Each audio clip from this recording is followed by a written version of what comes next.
My life has been such a weird trajectory, but I believe I did what I was supposed to do, and that it was all inside me all the while. And I listened to it, I followed it. As bizarre as it was, I came up from a very modest, segregated early education to become an astronaut. It's not something that I did myself, it's something that I was meant to do by whatever power there is governing us in the universe. And that the message to do that came to me deep down inside here. And perhaps the stars can reflect that, perhaps the cards can reflect it or determine it. That part I don't quite understand. All I know is how my life is progressed, and it certainly has been kind of unusual, but it worked out. It worked. Hey guys, I'm Aubrey Nicole, an intuitive tarot card reader exploring mysticism, individual destiny, and transpersonal experience. This show is a mix of solo musings and guest interviews, covering topics related to spirituality, art, relationships, and personal development. Welcome to the Infinite Drop. You guys, this is a big one today. I am joined by legendary spacewalker, astronaut Winston Scott, Captain Scott to be official. He served as a mission specialist on 2 trips to space in 1996 and 1997, and in his lifetime has completed 3 spacewalks for a total of 19 hours and 26 minutes tethered outside of a space vehicle, basically floating in outer space. Total body chills. And this episode's amazing. I'm so excited to get into it. Before I do, I'm just going to give a quick background on one of the terms and topics that Winston and I discuss. I recommend listening to this quick intro just to make sure you're on the same page with us as our discussion kicks off. If you still just want to jump straight ahead, you just can't wait, go ahead and jump ahead maybe a minute or two to get right into Winston talking.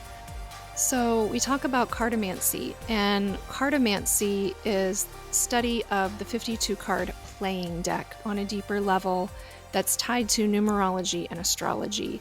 Basically, every day of the year, except New Year's Eve, is marked with 2 cards from the 52 card playing deck. That means that everyone's birthday, except people born on New Year's Eve, that's the one exception, but everyone's birthday is associated with 2 cards. You have a birth card and a supporting planetary ruling card.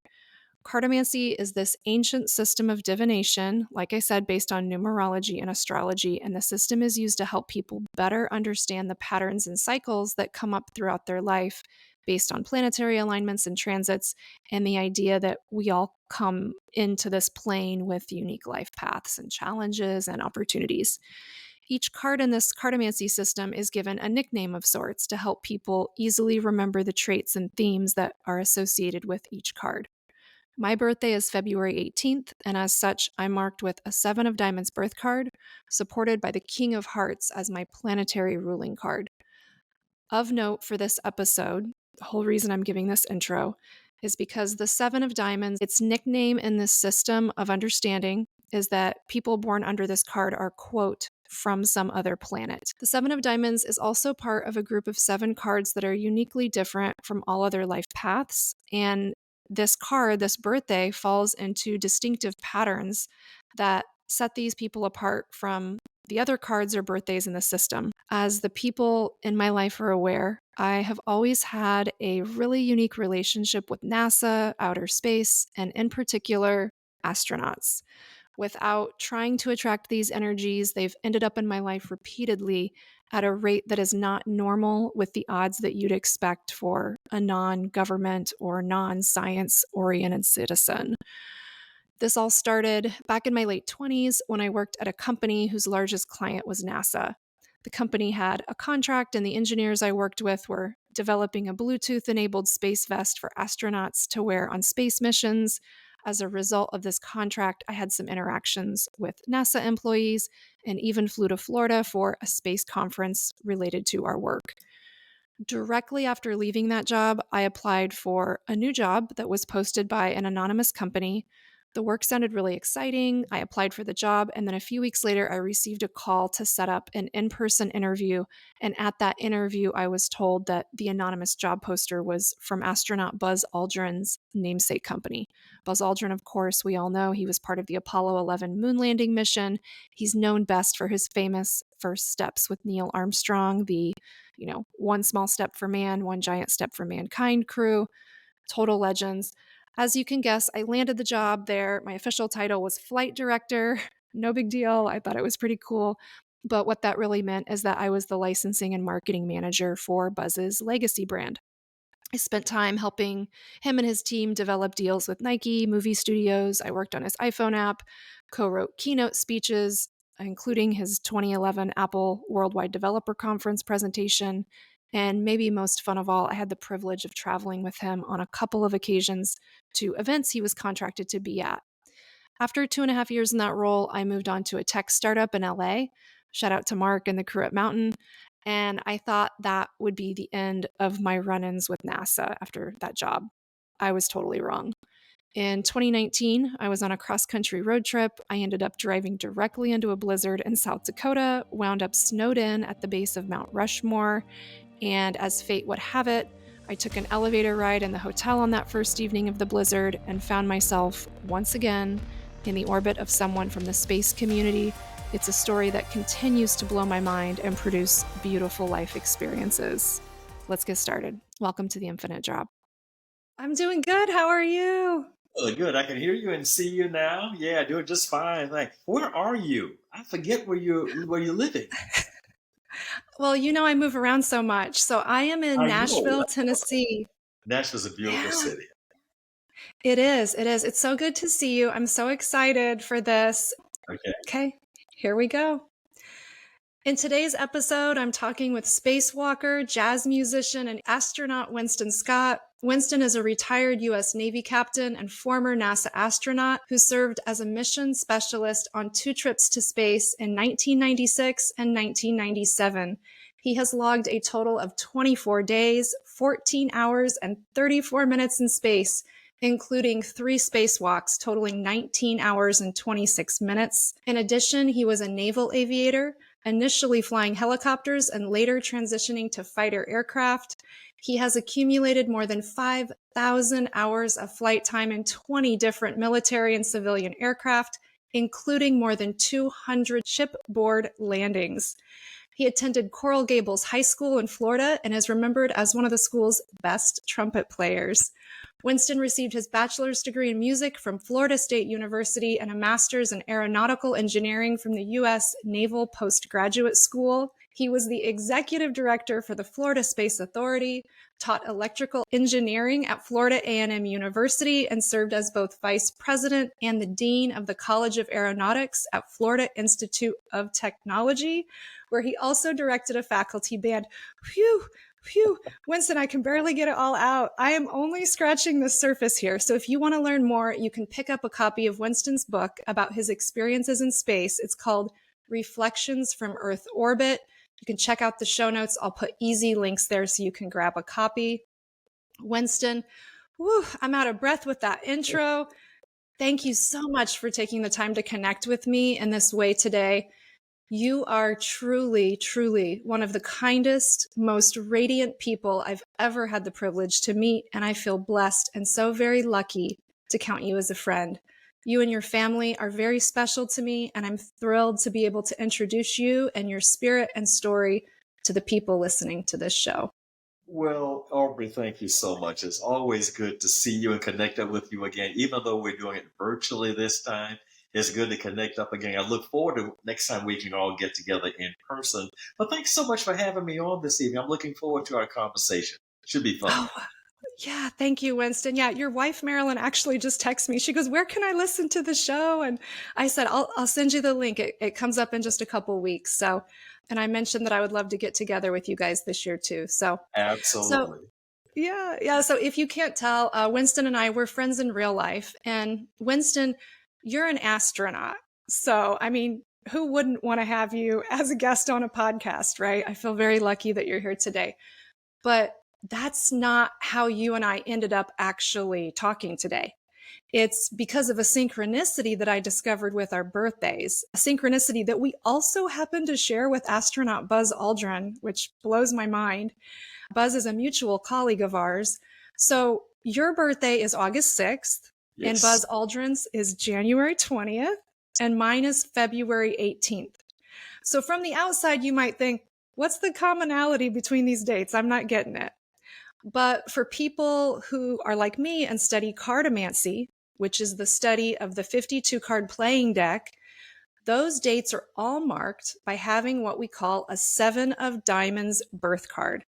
On top of that, you are a double 7 of diamonds, meaning that you were born on a day where your birth card and your planetary ruling card are both 7 of diamonds. Now, so Buzz Aldrin and I have different planetary ruling cards. Buzz is a 7 of diamonds and a 2 of hearts, and I'm a 7 of diamonds and a king of hearts. So in this cartomancy system, and it's all based on astrology and numerology, the 7 of diamonds is a birthday that marks people as a bit different. And it even goes on to say that people who are born with 7 of diamonds are, quote, from some other planet. So, so you, according to this system, would actually be doubly from another planet, which, Ah. yes. Does that mean my planet may be twice as far away or twice removed? I planet hop from one to another. I I think don't know. this I is am so fascinating. I know nothing about cartomancy. I'm learning this as we talk tonight. But I think it's fascinating. I'd be interested. Maybe I'll do some research and read a little bit about the origin. But for now, I find this very fascinating. So I'm looking forward to hearing more about it. Yes, yes. It's a system that is based back to a group of people called the Order of the Magi. And it is the basis for the 52 card playing system. And it's based on the 7 visible planets in the sky. So we have 7 days in the week, 52 weeks in the year. And there's some really cool connections once you get into it. And I think it's something you might be interested in. So that was a long intro. I don't know if I've ever given that long of an intro in a podcast, but I wanted to give people a little bit of background for this conversation and how it started. You know, I think it was about 2 weeks ago now, and I sent you a somewhat frantic, definitely excitable voice note. I was like, Winston, in the voice note. I said I discovered something super unique about our birthdays. You called me back. I filled you in on all this 7 of diamonds discovery stuff. And I want to know, when you heard me tell you that you, Buzz Aldrin, and me all share that 7 of diamonds birth card, what was your initial instinct or reaction? What did you think? Well, my gut reaction is that yeah, this makes sense. I don't understand the philosophy behind it, the technology, so to speak, because I haven't studied it. But I do believe that people connect, and people can connect on a different ways. They can be a kind of for lack of a better term, a spiritual connection where you don't understand why. It's just something inside of you that connects with another person. And that can perhaps be interpreted by the 52 cards, or be interpreted by the constellation, or be interpreted by a number of reasons. So when you told me that, it was quite a surprise to hear that specific declaration, but it did not surprise me in that you and Buzz and I all connect, because the way we met was because of some kind of unspoken connection. And I remember that very well. The force, the connection was so strong, and it's just was almost uncanny. And when I met you, I had no idea who you were, that you had a connection with Buzz Aldrin until we started talking. And then the three, it just amazing, almost Twilight Zone-ish. And I mean, like, as a compliment. I like Twilight Zone. So. Oh, you know, I took that as a compliment. I'm like, yes, Twilight Zone. That's a compliment to me. Anyone who knows me knows I'm an outer space chick. I'm an alien.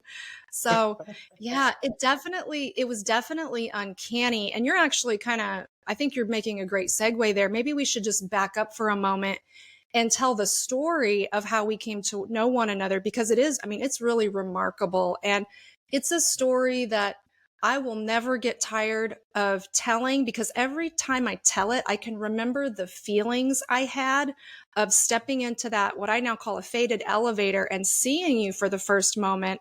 I want to know, what are your memories of how I came to meet you and your wife, Marilyn? You were both there. And how did that unfold for you? What was that from your perspective? Yes, we were there. This was in South Dakota. Where I was giving a speech, and we got snowed in. We all were snowbound there. You know, the airport was shut down, and we were sort of snowing in at the hotel. And as we would spend, a couple of days there, I would sort of see you in passing. Marilyn and I, as we were about the hotel, and you saw me in passing. But we kind of speak and go our separate ways. But one morning, I was in the coffee shop, and you were in the coffee shop. And I just felt this really, really strange urge to come up and talk with you. And I felt like I should approach you and invite you to come out and just sit with us. I was reluctant because I didn't want you to think I was some crazy old man who was going to try to pounce on you. Because first of all, I'm old enough to be your dad, and the attraction wasn't that kind of weird attraction, but you didn't know me. I'm a stranger. I didn't want you to take my approach the wrong way. So I fought and I fought. We're standing in line. We're moving, and that urge was just so strong. So finally, as I recall, I walked up to you and I said, "Hi, I'm Winston Scott." I think or something like introduced myself, and you immediately responded. I said something like, "Would you care to come out and sit and talk and have coffee with my wife and I?" I was very careful to put my wife. I let you know. And you immediately said yes. That kind of surprised me because as a stranger, I thought maybe you'd say, "Well, thank you, but no thank." But you immediately said yes, and you came out, and I guess we exchanged names, and I introduced you to Marilyn. The three of us sat and talked in front of the fireplace because it was very cold. In front of the fireplace in the lobby, and asked you, I guess, where you were from, and you just said you had a job in Florida, and you asked me, "Have you ever heard of Buzz Aldrin?"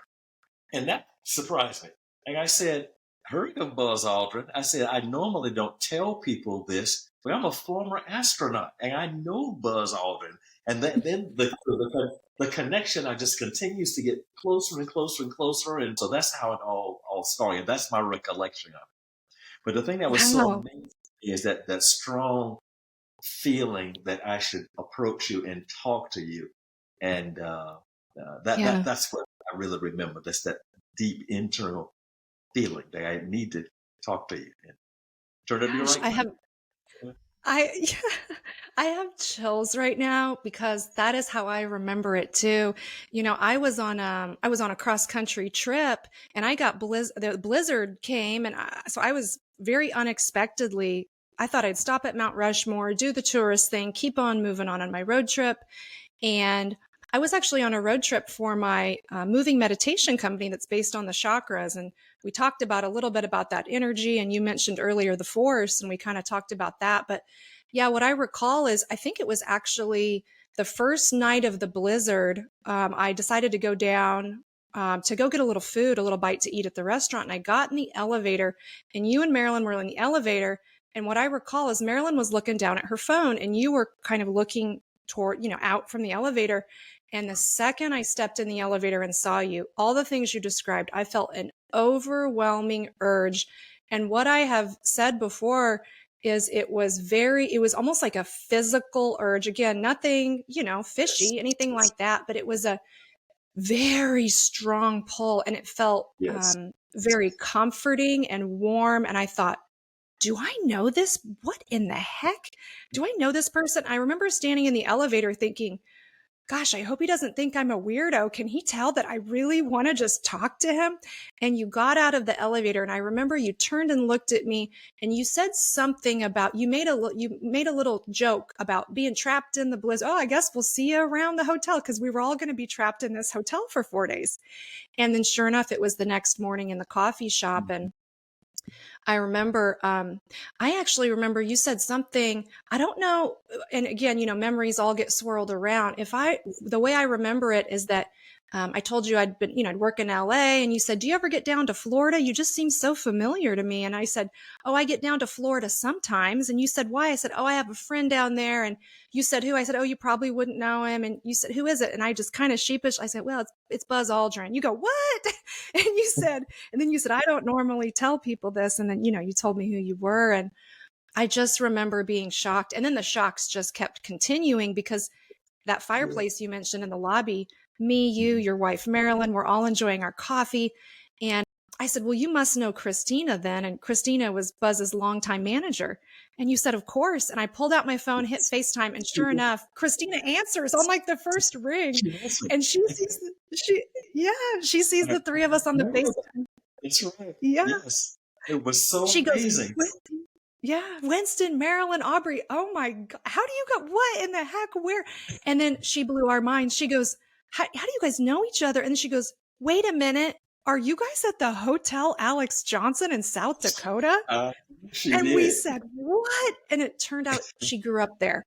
It was just one synchronicity after the next. Yes. Yeah. It was just so amazing, so incredible how that happened. But so I've magical. had, and I'm sure you have too. But I've had things like that happen before, where you feel this connection with somebody or some place or some event or whatever.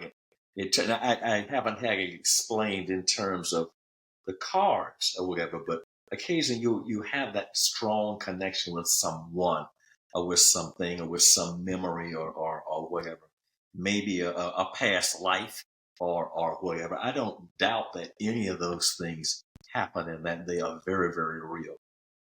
Yeah. Wow. It's so beautiful. And I love the way you kind of spontaneously started in the beginning talking about the feeling, because I have had very strong connections with people at first meeting, and then very fateful things will happen, or there's just a sense that I know them so deeply. And it's just such a strong urge. And sometimes there's just the strongest urge to talk to someone or stop and tell them something. And I have come to, just in my own belief system, I have come to feel that when I get that urge, I now always act on it. I believe that it's something playing out in a system that I probably, none of us will probably fully understand or be able to explain, at least in this lifetime. But there's something in the field where we are being asked to communicate with that person for whatever reason. Maybe we'll brighten their day. Maybe we will pause them for a moment and prevent them from having an accident. Maybe we'll say something that will trigger a thought or a memory in them, and they'll change their course of action in their life. And so meeting you, it was just, and it's part of a longer series of very odd coincidences that I have with NASA and astronauts and outer space. Even just a couple of months ago here in Nashville, a friend said, I have this friend, you should meet her. Her name's Mariah. She's great. You've got to meet this girl. And I go to meet with her. She is lovely. We instantly click. And I said, so what do you do for work? And she goes, I work at NASA. I said, of course you do. Of course you do. So, this is a coincidence and a synchronicity that keeps playing out. Yeah. So not to spin it the other way, but there've been a couple of occasions when I felt that real strong urge when I did not act upon it. And I don't think I necessarily did the person any harm, but I missed the opportunity maybe to do them some good. There was one instant, I guess it was a year or so ago, when we were going to sell a car, and we took the car up to the dealer, and the young lady that met us and greeted us was a young girl, and she was an attorney by training. It must have been a recent graduate from law school. She was working at this very, very, very large car dealership or whatever. And she kind of took our information and then passed us on to the salespeople. I had the strongest urge that I wanted to tell her something like, you're not supposed to be here. This is not for you. You have bigger and better things in your future, and they're going to come. You got something bigger and brighter. The strongest urge to say that, and I didn't. I kind of passed on that. You're reluctant sometimes to approach people. You don't know how they're going to respond. But the older I get, I think, and the more comfortable I get, I'm like you. I look for an opportunity. Look for all opportunities to impact people's lives in a positive manner. And if I can do that based on something concrete, I'll do it. But quite often, it's not concrete. It's down in here. That's where it comes from. And but I believe, like you just said, when we act upon those urges, most of the time we're going to be right and we're going to make a positive difference in someone's life. Yes. Yeah, I get these urges like you sometimes, and I'll just, an urge to say something, just, it can be just momentary. It doesn't have to be a full blown conversation. But with Right. you, I'll tell you, it went to a level that was much deeper. It was a physical feeling in my whole body. And I just thought it was a magnet pulling me to you. And I think the universe gave us 4 days. They were like, okay, if they're not going to figure this out in the elevator, we'll give them the coffee shop. We'll give them 4 days trapped in a blizzard to figure out Absolutely. that That's right. they're supposed to connect in this life for some reason. And so far, it's just brought a lot of really good things to my life. You know, there's been quite a familial energy we've shared from my perspective. It's led us to share, we shared a Christmas together, me and your family, your wife, daughter, Yes. son-in-law. Yes. Yeah, Mm-hmm. and your granddaughter. And I've met your Mm-hmm. son, Winston Scott Jr. as Yes. well. We've also been able to kind of carve out a few trips here and there, whether it's Florida or New York for work, just to or say hi. And every time it just really feels like a bonded feeling. You know, you mentioned past life thing, and I ponder on that a lot. I think about that a lot. I know there's people that really believe in that, and there's a lot of studies about it. There's past life scientists now, and they're doing that. And it's really interesting because the Cartomancy says that people born under the set of, there's seven, what are called the spiritual seven in the deck. And the seven of diamonds happen to be one of those. And so these seven of diamonds, I should say, I'm sorry, these seven spiritual cards, of which the seven of diamonds is a part, and these studies, it says that they share a very tight knit bond that can be attributed to past lives. Have you ever had a past life regression or ever had any memories or dreams or things where you thought, maybe I have had a past life, or I don't know. Have you ever looked into that more? I can't think of one specific instance at this moment of a dream that I've had that may have been a past life. I have had significant dreams in my life that have been precognitive. I've had that happen before. Yeah, I can. Would you be able to share? Would you be able to share one of those stories, or are they personal? Yeah, no, I'll share one. Years ago, I had, and this was during my active duty Navy days, my F-14 Tomcat days. I had a dream that I was in an F-14 cockpit. I was flying, and it was night, I think. It was dark. But the thing that jumped out at me at the dream is that the caution panel came on. And on the caution panel in my dream, I had two fuel low lights come on. And they were enormous, not like the normal size lights in the cockpit. They were huge. Left fuel low, right fuel low lights came on. Well, several days I was flying off the ship and had a fuel system malfunction. And sure enough, left fuel low, right fuel low lights came on. We flew what's called a bingo profile, an emergency profile when you're low on gas to get from the ship to the divert field and land. So that dream was kind of a precognitive. Wow. You Wow. know, That's incredible. yeah, I have one, and the people, I'm not trying to sell a book, but I write about this one in my book. When I was, I guess, 8 or 9 years old or something, growing up in Miami, I had a dream. And in this dream, I was standing outside of our house in Miami, in the yard, just standing at the house, the green grass, the house there, the trees and everything are green. And there was something in the green that was really bright red. I don't know what it was, something. But in this dream, I just suddenly floated up in the air and I flew up to the top of the house and then I flew. I flew forward along the top of the house. And I remember thinking how amazing that was. And I tried to maneuver myself around kind of like a Superman style. I had limited mobility. But I flew from from the back of the house to the front of the house along the top of the ridge. And then I woke up. Well, many years later, flying in space, launching on a rocket, flying up to orbit, reminded me of that dream because I suddenly flew up. All the colors were extremely bright the way they were in my dream. There was something red in the dream, but everything was incredibly bright and clear the way I would see it from space. In space, in orbit, you're limited to how much maneuverability you have. You don't have that much fuel. You can raise the orbit a little bit, lower it, move around, but you're kind of limited. We're not Starship Enterprise just yet. So what I experienced in space mimicked what I saw in my dream as an 8 or 9 year old way back when. So I believe that dream was a prediction of what was going to come to me many years later. And there are others I can think of that had that same kind of impact on me.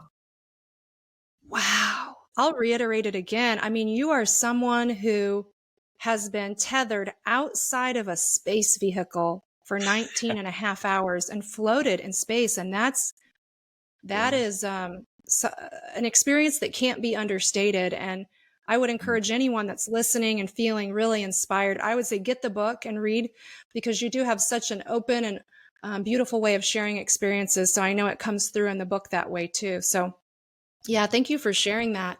That dream about the time when you were flying is so cool too. You fly in the you said Tomcat, was it? Yeah, F-14. People will know it as the Top Gun, the original Top Gun airplane that was in the first Top Gun movie.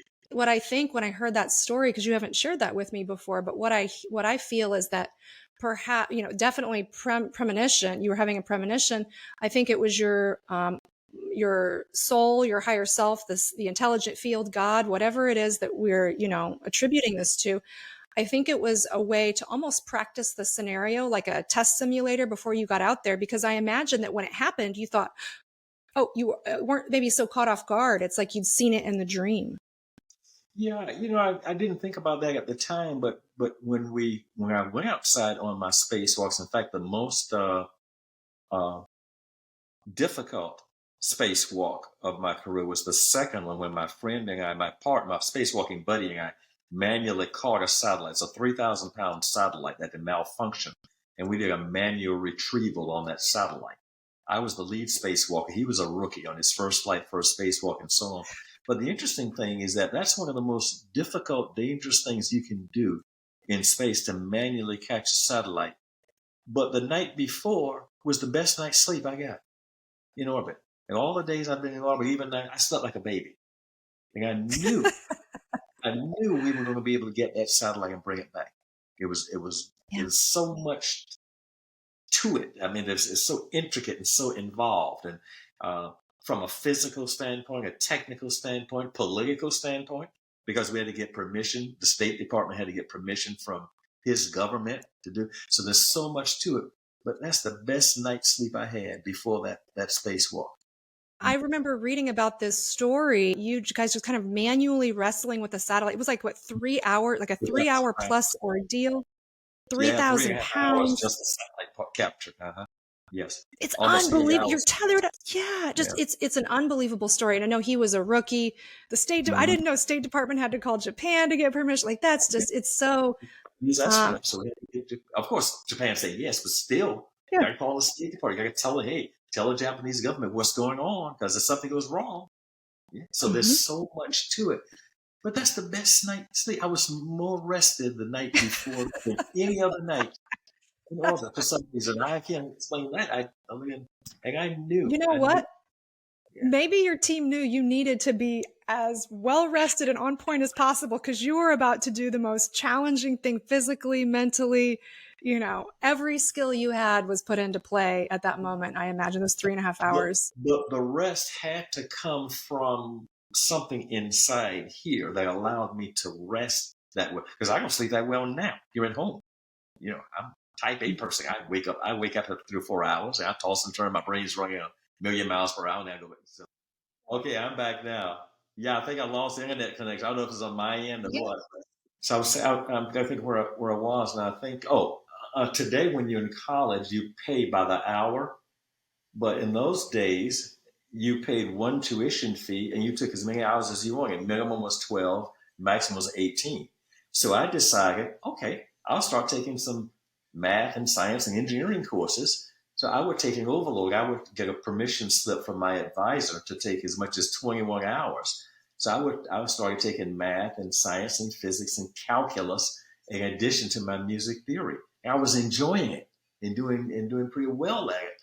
So I just decided I was just about halfway through a music degree. I didn't have time to finish both degrees. I asked myself, how could I finish an engineering degree after my music? And again, no guidance. I thought, then something said inside of me, well, military. I've heard the military will send you to school, but the Vietnam War is going on, and people were ducking and dodging the military in those days. But again, that inkling, that little inkling that just would not leave me. I was supposed to go check out the military, and I did. And so my point is that my life has been such a weird trajectory, but I believe I did what I was supposed to do, and that it was all inside me all the while, and I listened to it, I follow it. As bizarre as it was, I came up from a very modest, segregated early education to become an astronaut. And it's not It's something that I incredible. did myself. It's something that I was meant to do by whatever power there is governing us in the universe. And that the message to do that came to me deep down inside here. And perhaps Yes. the stars can reflect that. Perhaps the cards can reflect it or determine it. That part I don't quite understand. All I know is how my life is progressed, and it certainly has been kind of unusual, but it worked out. It worked. Yes, I remember you've told me that story, and you told me another detail that I remember there was a young man on campus, and he mentioned something to you in passing about engineering or astronaut something. I remember that, and you just said you kept getting these coincidences and these feelings inside. And when you said it's all inside of us, it's Yes. true. It's all within us. Mm. And if if Shannon Morse is listening right now, she's set to release a new book here in the coming months. It's called It's All Within Us, and I'm Yes. actually publishing it on my publishing company Mm. here in the next few months and working with her on that. She just did a live reading of it, and she got this very beautiful channeled message that came through from what she feels is the I am consciousness. And the Mhm. whole message is everything, it's all within us, It's all all of the within us. answers. Absolutely. Yeah. I'd love to read the book when it's published too. I won't be sure. But I want to. Yeah. Absolutely. But We'll send you a copy, you and Marilyn. it is. It's all within us, and it may be more pronounced to some of us, like maybe you, maybe me, but it's all within every one of us. Everybody can do this. The problem is we shield ourselves, or we don't believe it. We get these inclinations, and we disbelieve them. We overlook them, or we no, that's crazy. I'm not going to do that. I'm going to go do this. That's what people miss out. And so many people going through life, and they do things that maybe are okay, but it's not their true calling. Gosh, you said that. You say that so perfectly and so clearly. And you mentioned being a type A, and I move fast, I talk fast, I've got a lot of ideas. I'm very blessed. My brain works at a really fast rate. And so sometimes when we have these other abilities or these abilities that are a bit more heightened, we can tend to go with the mind, especially in society, which says be logical, go with the mind, and not saying to make any irrational choices, but when you get those strong pulls in the heart that are just pulling and pulling, barring any mental health issues or things that are bad habits, we really need to give into those and at least explore them or ask a question about it and wonder about it and not be so quick to dismiss. And Absolutely. I think I'm experiencing that people are opening up to that more and more and realizing there are some answers within Yes, us. absolutely. And I believe a lot of people over the decades and the centuries have done this. They just don't talk about it. If you look at the top performers in any field, especially those that people kind of dismissed, but they pursued, they persevered, they did not give up. It's the same thing. No matter how bad they were doing, they did not give up. And Yes. they eventually rose to the top of their profession. I mean, history is full. I bet the Wright brothers felt the same thing. I mean, they weren't engineers or scientists; they were bicycle mechanics, but they had this obsession with developing a lighter than, a heavier than air airplane. Now, if we could talk to them, I bet you they would tell us, yeah, that inkling came from way down in here someplace. Or people who make wise decisions, maybe like Abraham Lincoln, for example, or Martin Luther King, definitely Dr. King. I'm sure he was driven by the spirit, and we know that. And look what he did. Dr. King impacted the entire world, but I'm sure he listened to what was spiritually inside of him. And the same thing with, maybe some other prominent people that we know in history. I remember being a little girl, and that was my favorite speech. And I still to this day, I'll hear the tenor of his voice just for one moment. And Yes. I know this is for people all over the world through the generations, but he carried a very powerful code, and I believe people like that are on a more, I don't think it's their first rodeo down here. Let's put it that way. I think they come in with some ascended master energy, and it's so beautiful. You know, something else that stands out to me with the cartomancy, it's based on astrology, the planetary alignments of the seven visible planets, and numerology. And something else that stood out to me was that with your birthday is you and so again, each day of the 365-day calendar year has two cards associated with it that will indicate certain patterns in the life or certain personality traits, certain things that will drive a person or be more present for them in their lifetime. We all know somebody that seems to always have bad luck with something or good luck with something, or they tend to seem to be born to be a mother or a father or a teacher, or with the seven of diamonds from another planet. There seems to be something where they're drawn to outer space or things like that. So what's interesting is that you and Buzz are both born under cards that are solely contained within that set of what is known as highly unique spiritual seven. So you, of course, are a double seven of diamonds. So you're in that group twice. Buzz is a seven of diamonds and a two of hearts. The two of hearts is also included in this unique group of seven spiritual cards. Now, my cards, seven of diamonds, king of hearts, I'm in that group with my birth card, but my planetary ruling card, the king of hearts, sits outside of that group. So I now have, as yet, it's untested, but I have this hypothesis that once I dig in more, I'll discover that a larger than normal number of people who are astronauts or who work at NASA will have been born on days marked with the seven of diamonds in particular, either as their birth card or their planetary ruling card. And beyond this, once I saw that both cards for both you and Buzz are in the spiritual seven, I'm thinking that and I may be wrong. This just That could be a is, coincidence. I I haven't know, looked into it. I'm going to absolutely. do more research as the time allows. But I hypothesize that astronauts specifically may have been born on days marked by cards whereby both cards are included in the set of spiritual seven. There's something, Right. I have a feeling on this. So Uh, I don't know. We'll see where it goes. And I'll let you know the results. And if I find out something, if I find out an anomaly, Mariah, if you're listening, I know she's down at the Huntsville NASA office a lot. I'm probably going to knock on her door and say, "Hey, can I get a meeting with your human resources person? Because I want to run something by them, and let them know, hey, you have something going on with your birthdays, and who knows, maybe it'll help them with recruiting. Hey, look for these folks because they're your folks. So, yeah, yeah, Absolutely. Absolutely.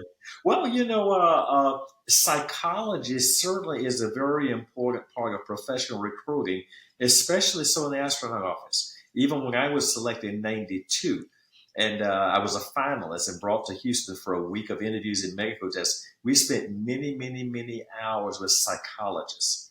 And that's become even more so over the last decade or so after certain things have occurred with astronauts. So, and I believe, I've said this before in public and in private, I believe that as we venture further and further out into space, off to Mars, off to other planets, and off to other galaxies, what's going to be most important is not the technology. We can design propulsion systems, navigation systems, life support. We can design people. And the thing that's going to determine the success or failure of the first Mars mission, for example, I think it's going to be people and personalities and how well people get along together, what kind of leadership you have on that first crew. And that's going to be determined down in here, not from some, you know what I'm trying to say. That's what's the most important. People. that Mhm. that's so interesting. You mentioned the leadership and the mission to Mars. back in my time when I worked with Buzz, and for a few years after that, I stayed pretty close with him. And he's very passionate, at least he was then. I can't speak about now, but he was very passionate about getting to Mars. He had these Yeah. T-shirts and it said, get your ass to Mars. I He was got one very of those. passionate. And yeah, wait, do you have one of the tees? I actually have a formal silver jacket, Buzz Aldrin jacket. It says "Get your to Mars." Like, I wear it sometimes. I'll put my tuxedo on. I'll wear the jacket that Buzz gave me with the "Get your ASS to Mars." Yeah, He's so fun. Especially as Buzz is about that. Yeah, he's such an out there guy.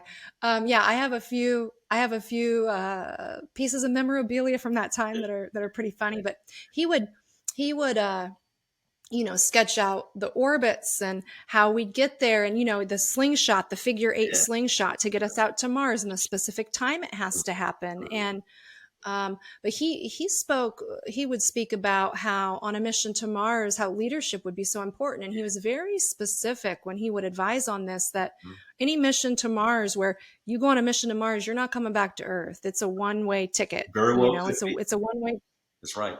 Yeah.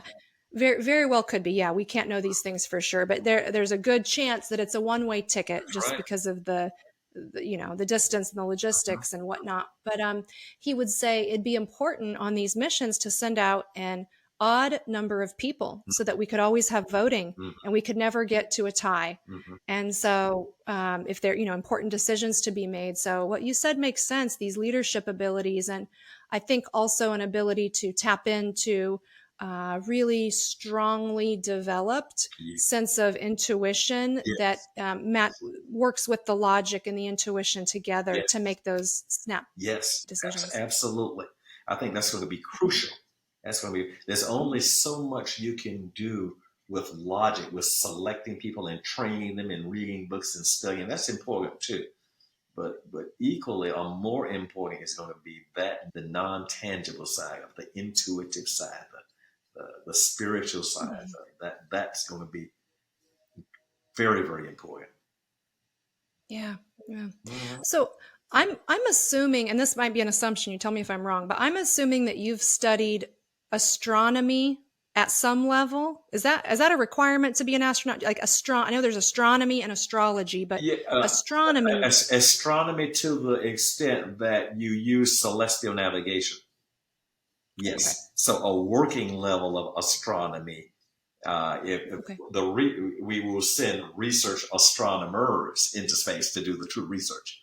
A person like me would astronomy to the extent of being able to use celestial navigation.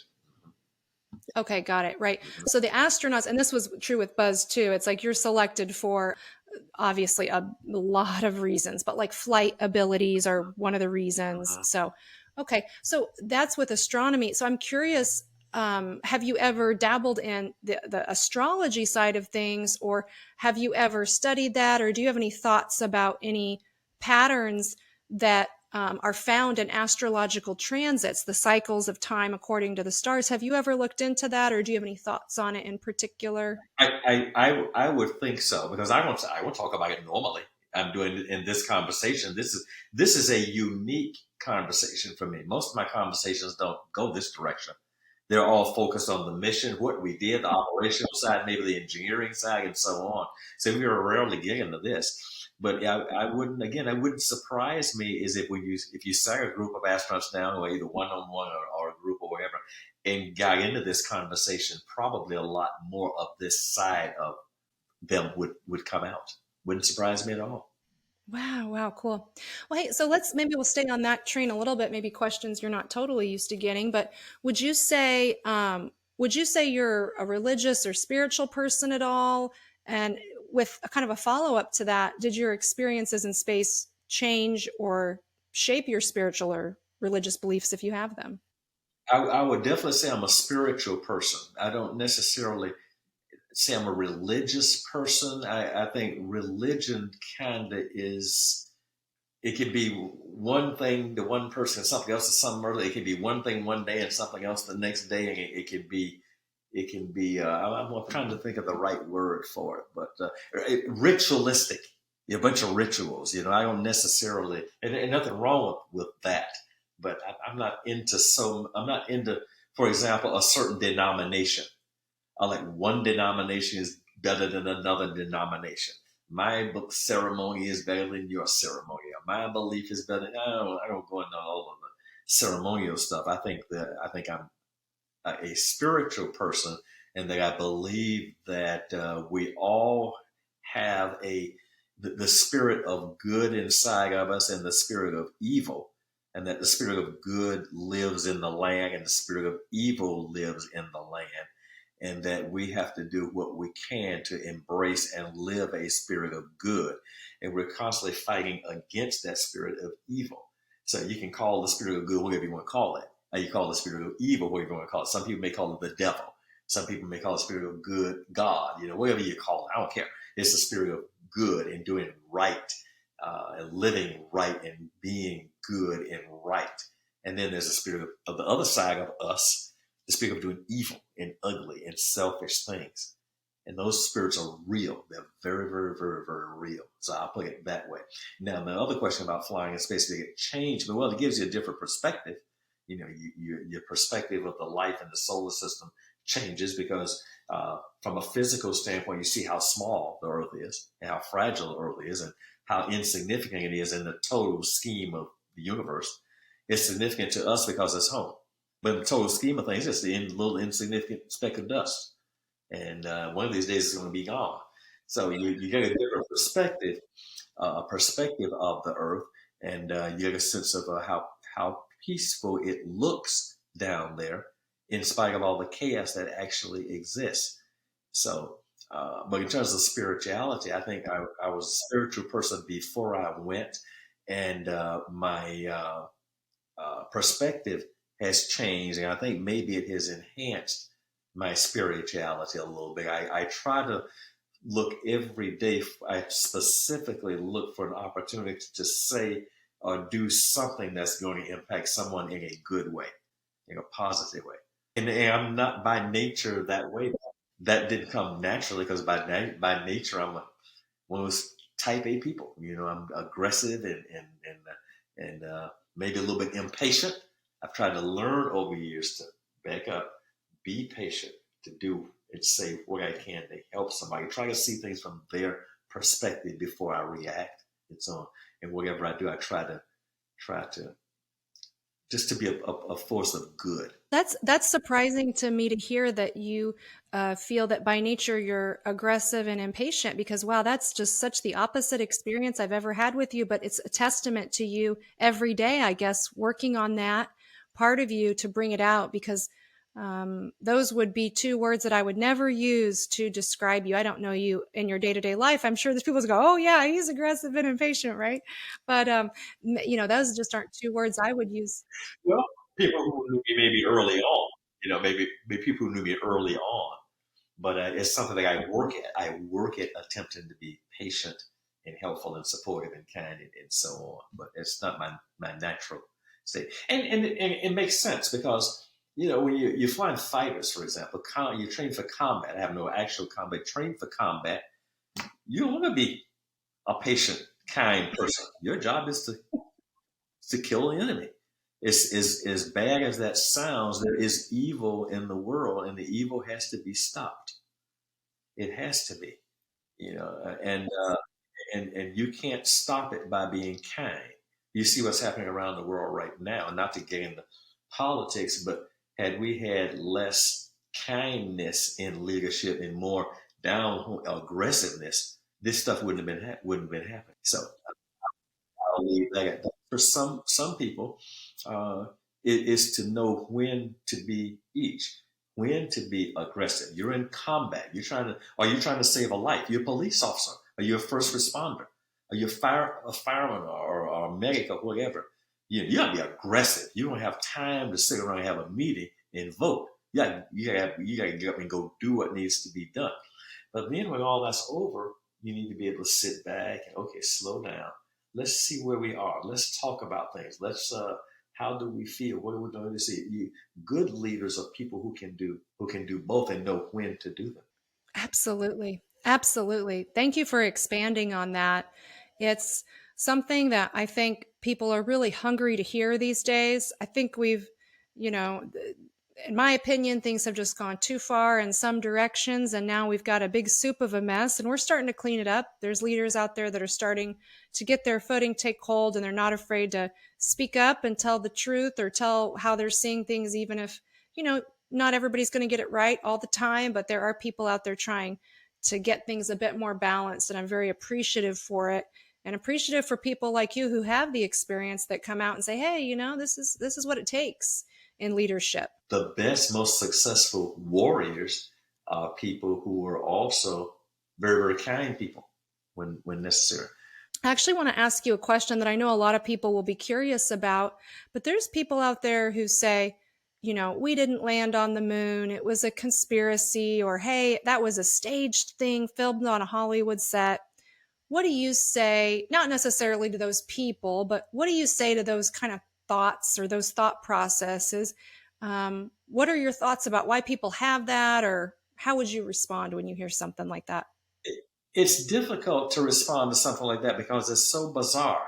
But I would respond by saying there will always be people who will not believe, people who deny, people who sort of live in some kind of alternate reality.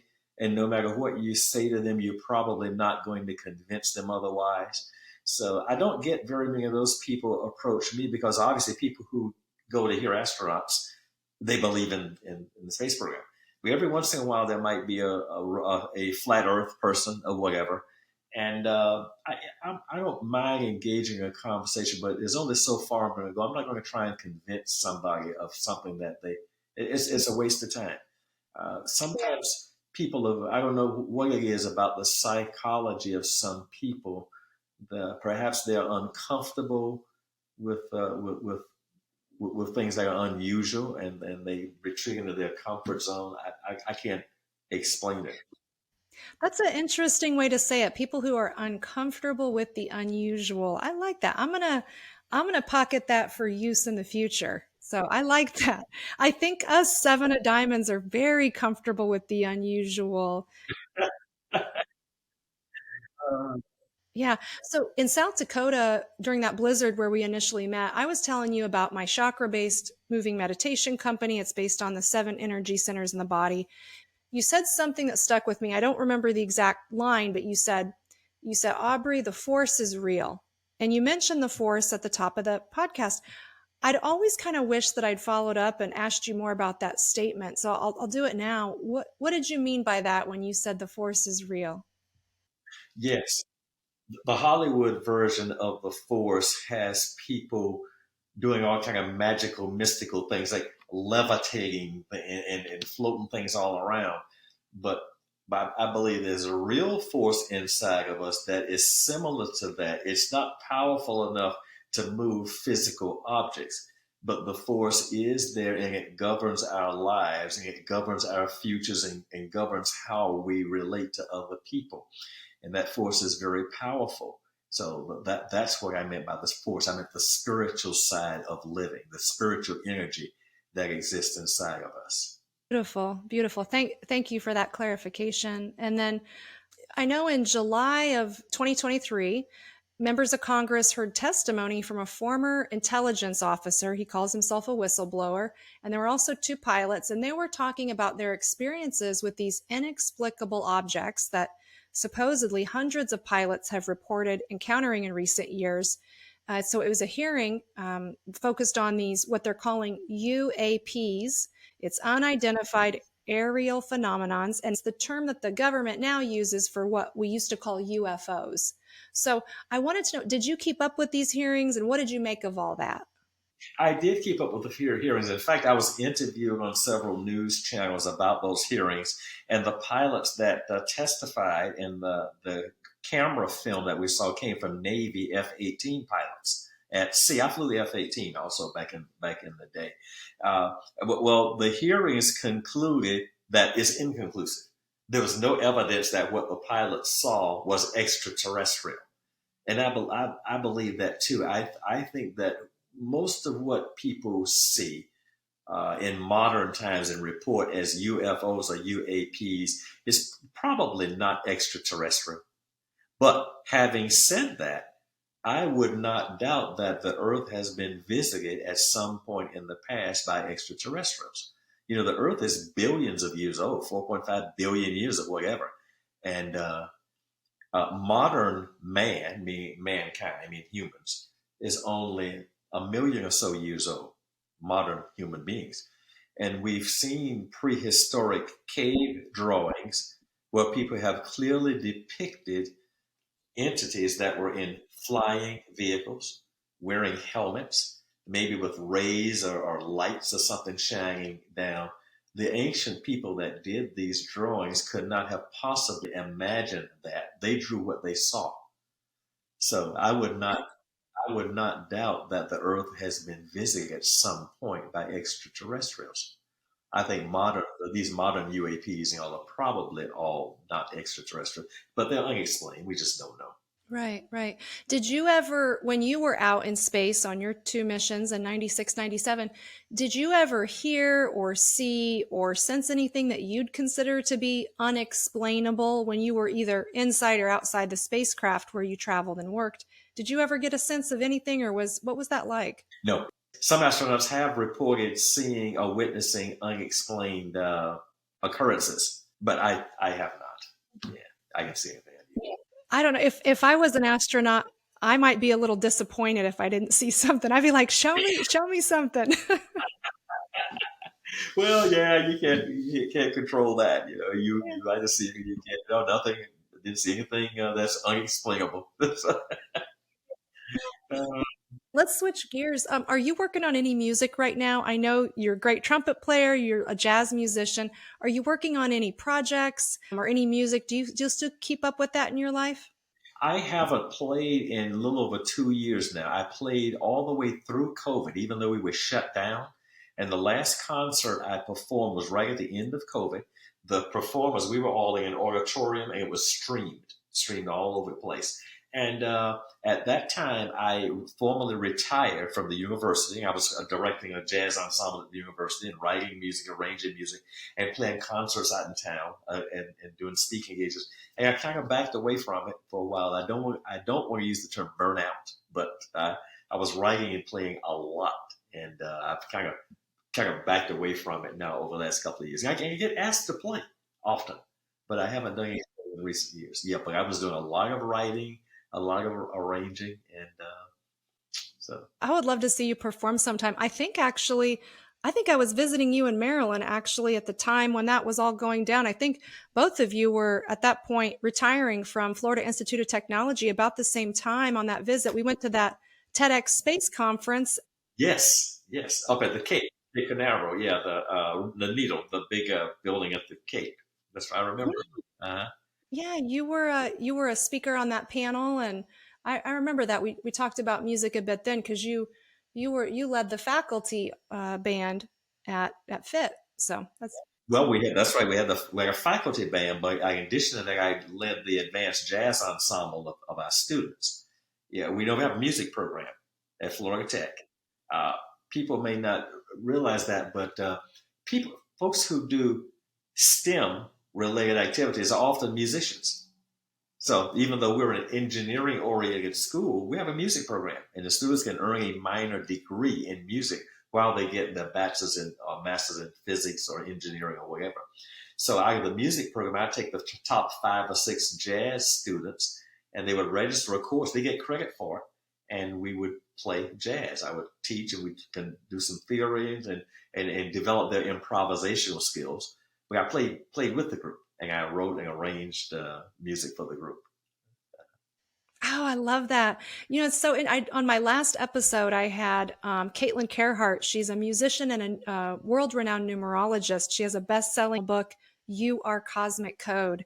And it's about the numerology and the stars. And she's a musician too. And she said the pattern recognition from growing up being a musician really helped her in her now international career as a numerologist. And I've always thought that the numbers in music with you, it's very similar. So I love hearing that you helped kind of bring in some more of the music for the STEM, science, technology, engineering, and mathematics. Yeah. It's not unusual. We have a lot of astronauts who are musicians. They may not have a degree in music, But a lot of them played music. Even Einstein. People know Einstein was a very good violinist, But John Glenn played trumpet in the high school band.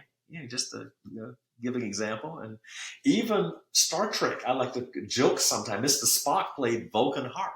Uhura sang. Commander Riker played bone. So Star Trek reflects not so much that Star Trek paved the way, but Star Trek reflects the real astronauts. And a lot of people in Houston, we had an astronaut band.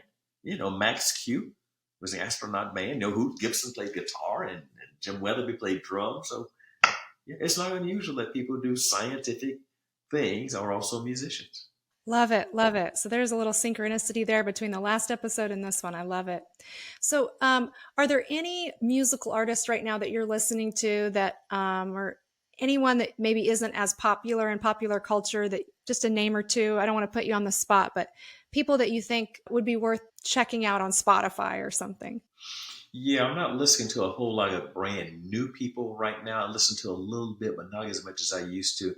But the people that I would urge them to check out are the jazz giants from years ago, because it'd be interesting to know what their cartomancy is. People like Miles Davis, John Coltrane, Charlie Parker, the people who 50 years ago were lady, they still are the avant-garde. They still are ahead of everybody else after all this time, and they're still being reflected by new artists. I may now have a second Cartomancy project on my hands, just a couple of the names you mentioned and going back through and seeing if there is a connection there. It'd be interesting. Do you ever try to recapture the feelings you felt in space? I know some of it was very stressful for you, right? Maybe those 3.5 hours you don't try to recapture when you were, but do you ever try to recapture those feelings? You shared with me one time just a beautiful. I was with you in person when you shared the story, so I could feel the happiness or the positive vibes when you shared the story about looking back at Earth and realizing how small it is, and feeling the fragility of it. You spoke about that earlier. When you're staring back from that point of view, is there a visualization technique or any music or a movie, maybe a special place, maybe when you're flying your plane, I don't know, where you found you can perhaps relive some of that feeling that you experienced? I know that Buzz Aldrin, he loves scuba diving. And when I'd ask him about it, he was out diving all the time. And I said, "Why do you love scuba diving so much?" And he said, "It's the only place on Earth that could give me a little bit of a similar feeling of what I felt in space." Yeah, I suppose probably the closest I would come of that area where I can sort of relive it a little bit is maybe uh, flying my plane. But so much of flying nowadays is travel, and I'm operating in the system, and there's so many rules and regulations and safety things. So it's just hard to fly in a calm and quiet environment where you can detach. So scuba diving, there's no traffic lights under there. There's no law enforcement, so to speak. Flying, there's so many rules and regulations. So a lot of times when I'm flying, I'm concentrating on being at the right spot, the right time, listening to the controllers, listening to the airplanes, and dodging weather and thunderstorms. So it takes, but but if I'm out on a quiet flight, maybe in late afternoon, the sun's setting, the radios are quiet, I'm in an uncontrolled area, then yeah, that can give you kind of a recapture. Probably the most I get an inkling is when I'm relating it to an audience. It depends on the audience. If I'm relating a specific story, then sometimes I can recapture some of that feeling, because it's difficult to do. Yeah. I think you shared that with me a bit. You shared that feeling with me a bit when you told me the story, and I felt the energy from you or the way you told the story, and I thought, wow. And I got a little bit of a sparkle feeling, and I thought that feels really cool. Just so I can imagine that when you're telling it, you may get a bit of that feeling in yourself as well, because it's transmitted out. So this question is just for me. Was it harder to learn to fly a small plane or a helicopter? Which is harder to fly or learn? Helicopters. Helicopters are certainly more difficult to fly than airplanes. Airplanes are inherently stable. They kind of want to fly themselves if you don't mess with it too much. I'm like, obviously that's an exaggeration. The helicopter is a whole different animal. Oh yeah. An airplane But wants to then fly itself. helicopters do so much more. They're so much more versatile. So the operation of them is so much more complicated as well. Oh yeah, and that is some of the most fun flying and the most demanding flying you can do. Flying a helicopter. So cool. Yeah, I mean, the reason I asked, I took a trip to the Grand Canyon many years ago. I was able to ride in a helicopter. I felt incredibly drawn to the experience. And from that moment, I've always wondered, it comes up every year. I think, I wonder if I should get my helicopter pilot license, you know? And Oh, yeah, you should. yeah, You should do that. And there's nothing mysterious about it. You know, pretty much anybody can learn to fly one. There's nothing magical about it, but it's not as easy as flying a regular fixed wing yeah. airplane. So yeah, if you get a helicopter license, go for it. And then you'll be up Hey, flying your plane. life is short. Life is short. Go for it. I'll be up in my helicopter and I'll dodge around you in your plane when you're flying around. I'll be in the helicopter with Oh, that you. would be great. You would trust me for that. I guess I'd have to have a few trips under my belt before I'd feel comfortable doing that. Um, wow. Well, I have two more questions, and I have to ask it just because of the time period we're in. But when you feel into all the changes happening in the world right now, what sense do you get? You know, Tony Robbins has been talking a lot. He speaks frequently about the fourth turning, and that the idea that we as humans always kind of move through four cycles that coincide with the four seasons. We have spring, summer, winter, and autumn. And with this theory, and they look at the timelines of things, Tony says, you know, we're in a winter phase. It's the time of death and breaking down before a new era starts, a new rebirth. There's spiritual teachers, they'll say, hey, we're at the dawning of the new age, the new world. Astrologers will say all of these changes are happening for many reasons, but there's a large marked reason they'll point to, and they'll say, we're emerging into the age of Aquarius. What are your thoughts on what we're all being able, we all see it. What are your thoughts on it? My response to that is a little bit more basic. Those responses were really up here, high level response. Mine are a bit more basic than that. I'm very disturbed by what I see happening in the world today. I see forces of evil trying to take over. The evil is running and influencing the world today. It's very, very, very disturbing. And the evil is trying to snuff out the forces of good. And forces of good, again, are those forces that embrace traditional human values. And we teach to do good things. We fight against the spirit of evil. But evil is really trying to take over. I'm optimistic and hopeful that there will be a new dawning and a new spring where we will push that evil aside. We may never defeat it because evil is a part of, it's the opposite side of good. You can't have one without the other. So we want to get rid of evil. But if we can put evil at bay and bring good out to rule the land again, I think that's what's going to happen. I'm optimistic and hopeful that we will see that resurgence of good. And when good comes back and resurges again, we'll go to a higher level, a higher plane of existence than we were before this pendulum of evil swung that direction. And you can probably point to certain events during history when we had these things happen. You know, World War II was one of them. You know, with the execution, extermination of so many people, and imperialism, and so on. And then good rose up and kind of conquered that, and we saw peace and prosperity, relative peace. So there are probably some other periods of time when that has come about, but that's kind of how I look at it. It's very disturbing, it is, but I'm optimistic that evil will not prevail.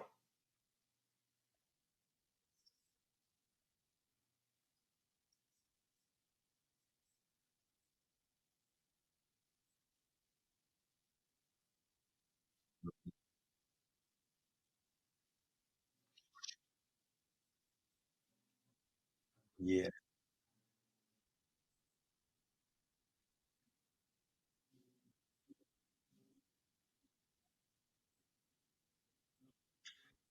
yes, yes,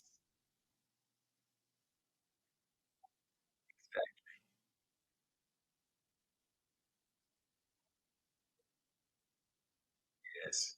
I agree. It is disturbing, and I am optimistic as well. And I'm optimistic because I go out and speak to people out in the world that I don't know. I'm not afraid to, chat with people. As you know, that's how we know each other. We're both people that are willing to go out there and have conversations with strangers. And what is shown on the media, the popular media, feels to be the opinions or the beliefs or the viewpoints of a very small percentage of people. And when you go out and talk to people in the real world, a lot of people are on the same page. And so I just try to encourage people as much as possible. We have to be on our screens now. It's part of our lives. We bit the apple, so to speak. We have those Steve Jobs phones. We bit the apple, and now we're in the game. And but we can use it for our work and communicating and the positive aspects. But as much as possible, as much non-screen time as we can carve out to go out in the world and just be in nature, walk around, talk with people, have real conversations without the screen, not everything being documented. And when you do that, when I do that, I really see a different story than what's painted on the media and social media, television, whatever you choose to consume, whatever people choose to consume. And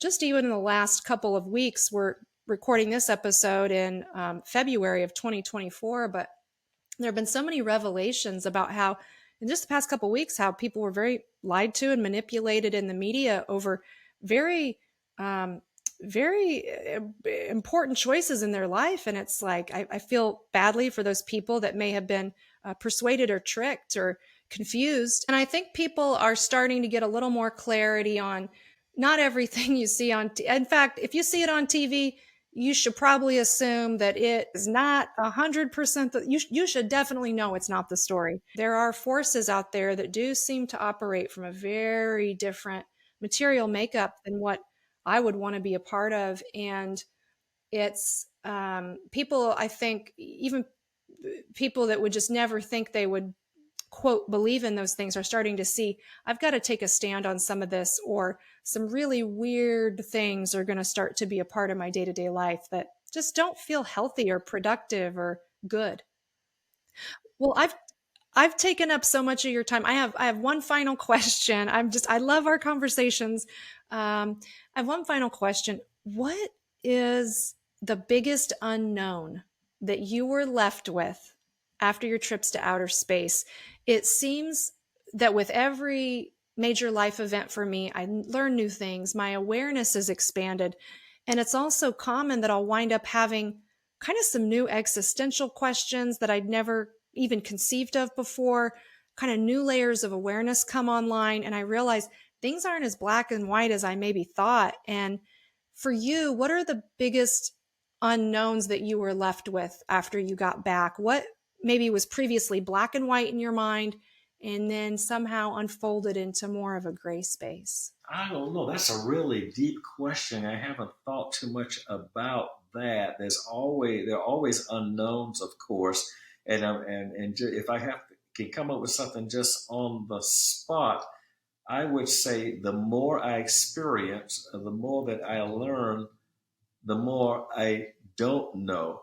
And because I don't know it, what is my potential, my true potential? How far could I go? And therefore, how far could people go? All of us. What is our potential? What's next? What is the limitation? Did I go as far as I should or as far as I could? What is the rest of my potential? That's probably the biggest unknown. The biggest unknown is about me. And of course, we don't have enough time. We're only on this earth for just a few years and then we're gone. So I will. But on the other hand, what's after this physical life? I think there's something else after this. I think the spirit will go on somewhere. Call it heaven, call it what you want to call it. But I think the spiritual side of us will go someplace else, to another plane or whatever. So who knows? Maybe I'll.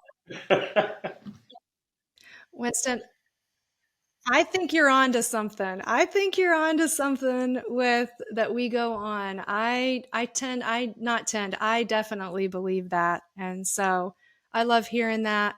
And it also just makes me kind of giggle inside a little bit. And when you say, what is your potential? I almost get tears in my eyes. And I giggle a little bit, and I also get emotional, and I think, oh my gosh, coming from someone like you who I know personally, and it's not even about the achievements, right? The achievements are great, but just your soul and as a person and the energy you bring into a room and what you offer with your deep presence is so profound. And then you, someone who's gone to outer space, and you've broken every barrier when you look at, you know, the time period you were coming up through and what you've achieved and the music and the teaching and all of the people you've inspired. And I think, man, for you to think, what's my potential? I'm like, oh my gosh, it's so beautiful. And so thank you for sharing that. I truly cannot thank you enough for taking time out of your evening and away from Maryland to connect in this way. I know that this will mean so much to so many people to hear from someone like you in times like these. So your positivity, your kindness, and soul essence are unmatched, and I'm very grateful. So thank you for being here today, and I look forward to seeing you again. I thank you so much. Those are very, very kind words. I really treasure you as a friend, and I'm honored that you would have me on your show, and we can do this again sometime. I would love it. I would love it. Okay. Very much. So thank you. It's my honor. Oh, thank you so much, Winston. Tell Marilyn, tell the family I said hi, and we'll talk soon. I'll send you guys links to the show, and I'll be sure to get Shannon to sign a copy of her book. It's All Within Us, and send it over. It's a really cool book. You can do it. You can read it in one night. Yeah, yeah. Okay. Take care. Take care of that.